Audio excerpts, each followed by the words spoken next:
Welcome to PhotographyBB's Artistry Actions for Photoshop.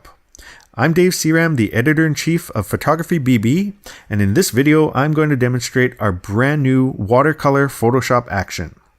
Now this effect in particular is one that we have constantly refined over the years.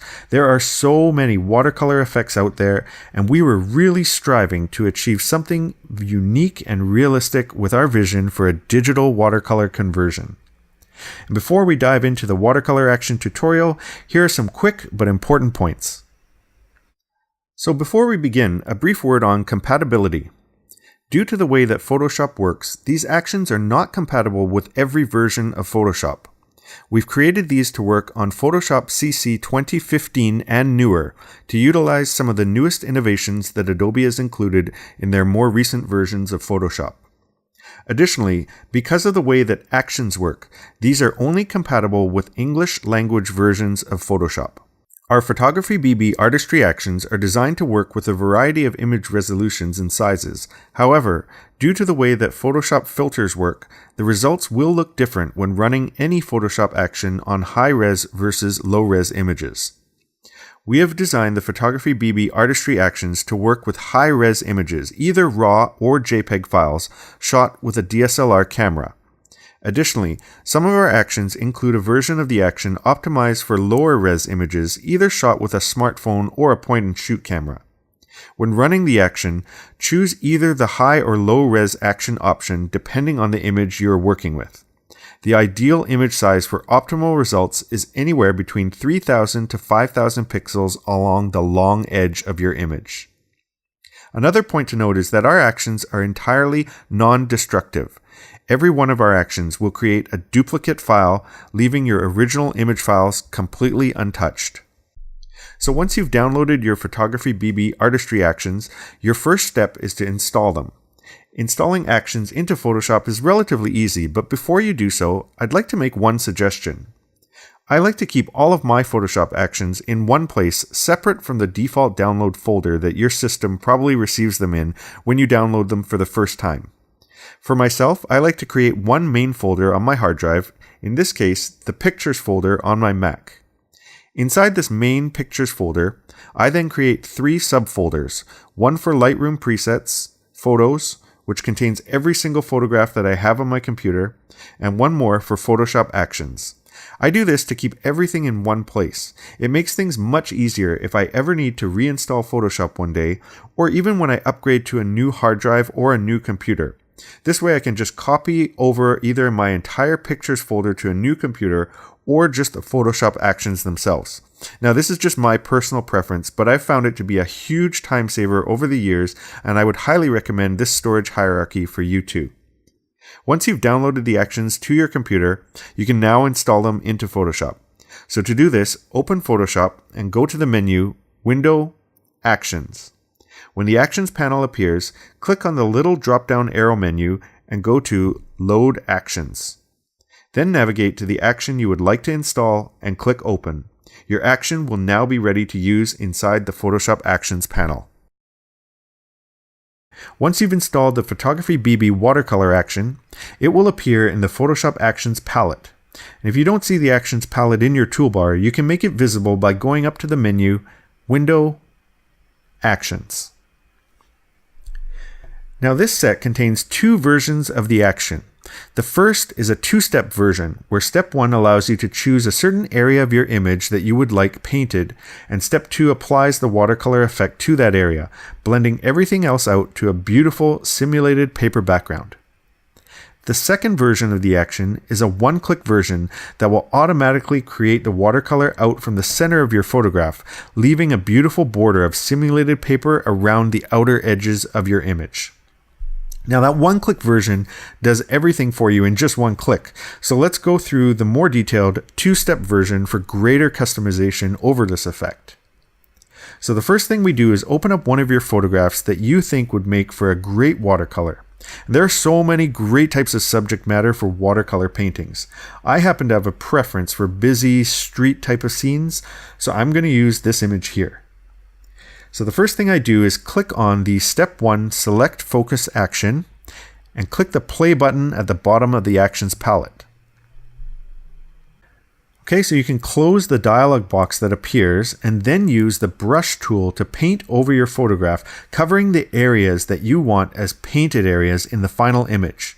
Anything left unbrushed here will simply fade out to a paper texture in the final image. Now feel free to adjust your brush size and hardness at your discretion, but be sure to keep the brush opacity at 100%. And if for any reason it's not at 100% right now, you can just press the 0 key, which will increase the brush opacity to 100% for you. Also, you can paint over as many different areas as you like for different effects. It doesn't have to cover just one area of your image. So for now, I'm just going to paint over the image like this for demonstration purposes, and that's good. Now you'll find that a rough brush job often produces a more interesting painting than a precise one, but again, that's going to vary depending on your objectives and your photograph that you're using. So after you've brushed over the area in your photograph, select the Step 2 Watercolor action in the Actions palette and click Play. Now, depending on the speed and configuration of your computer, this action may take a few moments to run to completion. So we'll just wait for that to finish up here.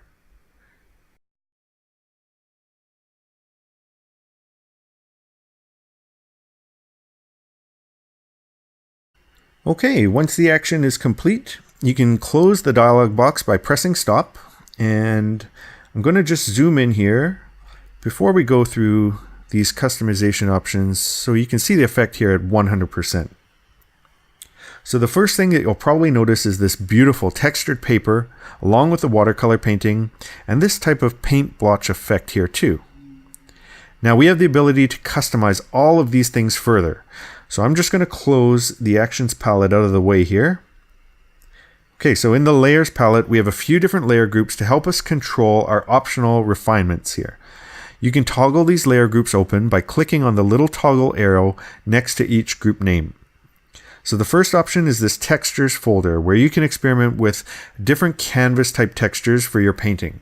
So the default is the actual canvas texture, but you can turn that off and turn on any of the other textures by clicking on the layer visibility icon beside each of these layers. So there's sandstone like this here, this sort of swirly paint texture, and the canvas one that we saw by default, and this gorgeous burlap texture. Let's leave it on that one for now. I like that. Okay, the next group is the watercolor layer, which actually contains just the one watercolor paint layer. However, you can recreate a popular effect for a sort of lighter colored watercolor painting by clicking on that watercolor layer inside of the group to make it active, and then press Command J on a Mac or Control J on a PC to duplicate that layer. And then next, reduce its opacity down to 50% and change the blend mode to linear dodge. And you'll get this sort of faded, lighter watercolor effect, which is pretty cool. So I like it for this image, but I'm going to reduce the strength a little bit more by lowering that layer opacity down to maybe 25%. Yeah, I like that better. Okay, so next you have two groups of paint blotch layers to adjust to your liking by either reducing their opacities or toggling the visibility on or off of these layers. So the first group contains the colored blotches, and the second group contains the black blotches that you see here around the edges of the painted area. So if you like the effect, but you find that it's a bit strong, like in this case, you can actually lower the opacity of the whole group. So I'm going to click on the black blotches group to make it active in the Layers palette, and I'll lower down the opacity to about maybe 50% here. There, if I toggle that on and off so you can see, you'll see how it affects the outer edges of the painted area like this. So I'm happy with that, and I'm going to leave that on. So lastly, we have the paper group, where you can make adjustments to the color, saturation, and lightness of the background paper, and add some additional texture adjustments to suit your image. So you can double click on the Adjust Paper Hue Saturation icon right here. And when this dialog pops open, you can change the look of the paper. So the hue slider will adjust the color like this. The saturation slider will either intensify or desaturate the paper color. And again, this is just the paper color, not the painted area of your image. and the lightness slider will allow you to darken or lighten the paper to your preference. So the next layer here is this add noise layer, which has a very low default opacity of 10%. And this layer here is really just meant to add some subtle interest to the background paper texture to give it a more realistic look than just a perfectly flat computer-generated background color. So this next one is just the old texture layer, which again adds some interest to the background paper texture. And the last one here is one you really don't need to adjust since we've set the default for you, where you can control the paper color above. However, if you want, you can open up the layer effects dialog to change things further if you prefer. And that's a quick demo of how to use our PhotographyBB watercolor action. So we think you'll be able to create extremely realistic digital watercolor paintings, and I can't wait to see what you come up with once you start using these on your photographs. Thanks again for checking out this demo tutorial. Grab your watercolor action below and have a ball coming up with paintings for you and your family to enjoy.